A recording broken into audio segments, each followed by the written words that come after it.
সীমা, আমাদের এই ভিডিওগুলো তো দেখছি, কিন্তু কমেন্টে কে কি লিখেছে একটু দেখাও না, একটু পড়ে শোনাও।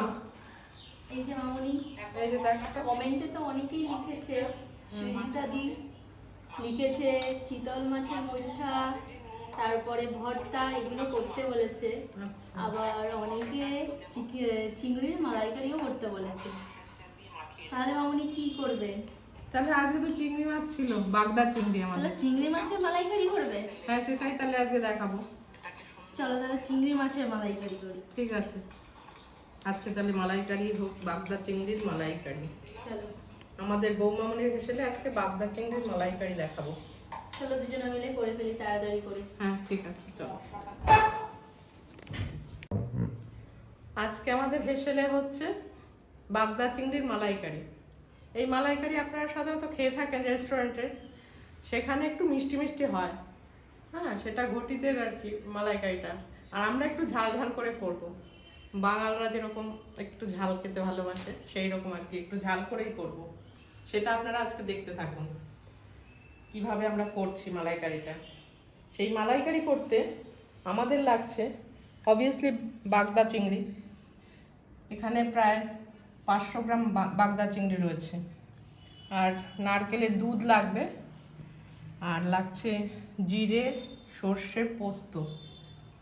আর এখানে লাগছে নুন, হলুদ, গোটা জিরে, আর চিনি, অল্প একটু চিনি লাগবে।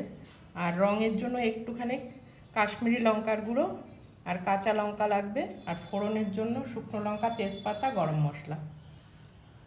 এই আজকে আমাদের মালাইকারির জিনিসপত্র।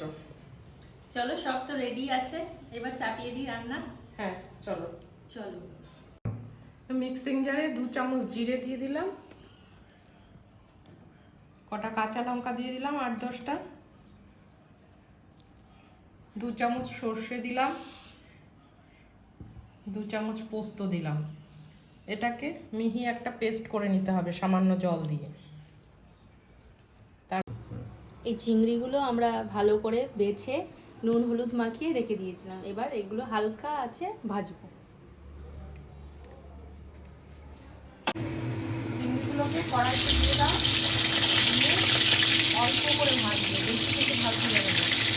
বেশি ভাজতে আবার ওগুলো একদম রাবারের মতন শক্ত হয়ে যাবে। আচ্ছা মামনি, চিংড়ি মাছগুলোকে অল্প ভেজে এবার তুলে নিচ্ছি, তা না হলে মাছগুলো শক্ত হয়ে যাবে একদম।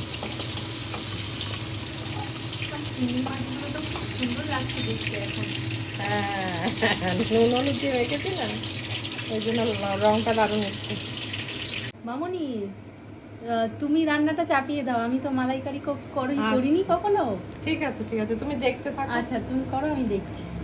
2টো শুকনো লঙ্কা ফোড়নে দিয়ে দিলাম, গোটা গরম মশলা দিয়ে দিলাম, আর 2টো তেজপাতা দিলাম, একটু জিরে দিয়ে দিলাম।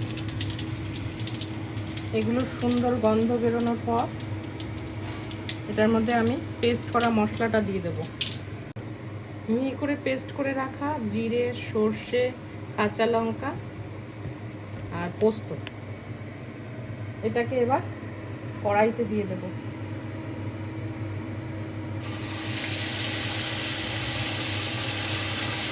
এবার একে একে শুকনো মশলাগুলো দিয়ে দেব। 1 চামচের মতন নুন দেব, 1 চামচ হলুদ দেব, আর লাল লঙ্কার গুঁড়ো দেবো 1 চামচ, রঙটা ভালো হওয়ার জন্য। আর একটু চিনি দিয়ে দেবো, অল্প করে চিনি দেবো। নারকেলের দুধেরটা অনেকটা মিষ্টি থাকে দুধে, সেই জন্য মিষ্টি হবে ওটার থেকে। এবার এটাকে একটু কষিয়ে নিতে হবে, দিয়ে তেল ছাড়বে, তারপরে নারকেলের দুধটা দিয়ে দেবো আর চিংড়িগুলো দিয়ে দেবো। এই মশলাটা বেশি কষানো যাবে না, যেহেতু সর্ষে আছে তো, তাহলে তিতো হয়ে যাবে ব্যাপারটা। এবার এখানে চিংড়ি মাছগুলো দিয়ে দেবো, তারপরে নারকেলের দুধটাও দিয়ে দেবো।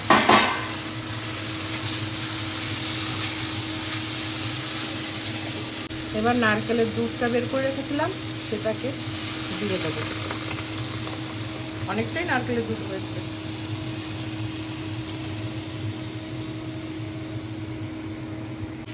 এবার লাস্টের দিকে গরম মশলাটা দিয়ে নামিয়ে দেবো। এটা শুকিয়ে এসছে, আর ঠিক করতে হবে না, হয়েই গেছে অলমোস্ট। এবার ওটাকে নামিয়ে দেবো। আপনারা নামানোর আগে একবার একটু চেক করে নেবেন নুন মিষ্টিটা, তাহলেই হবে। মামুনি বললে কি ঝাল ঝাল করবে, এবার কাঁচা লঙ্কা দেবে না দুটো? হ্যাঁ, কাঁচা লঙ্কা দিয়েছি, ওটা দেখাতে পারিনি, এই উপরে দেখা যাচ্ছে 2-3টে দিয়েছি। বাহ, তাহলে এবার ঝাল ঝাল হবে। হ্যাঁ, একটু ঝাল ঝালই হবে। একটু ঝাল ঝালই ভালো লাগে। অফ করে দিলাম।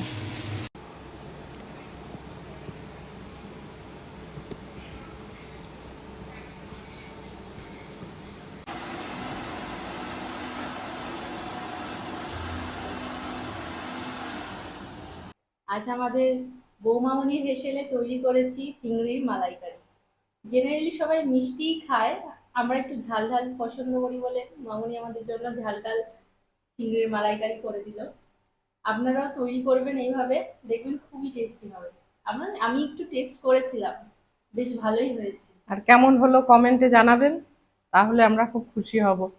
আর আর ভালো লাগলে লাইক করবেন, আর বন্ধুদের অবশ্যই সঙ্গে শেয়ার করে হ্যাঁ, দেবেন, আর সাবস্ক্রাইব করে দেবেন। নমস্কার।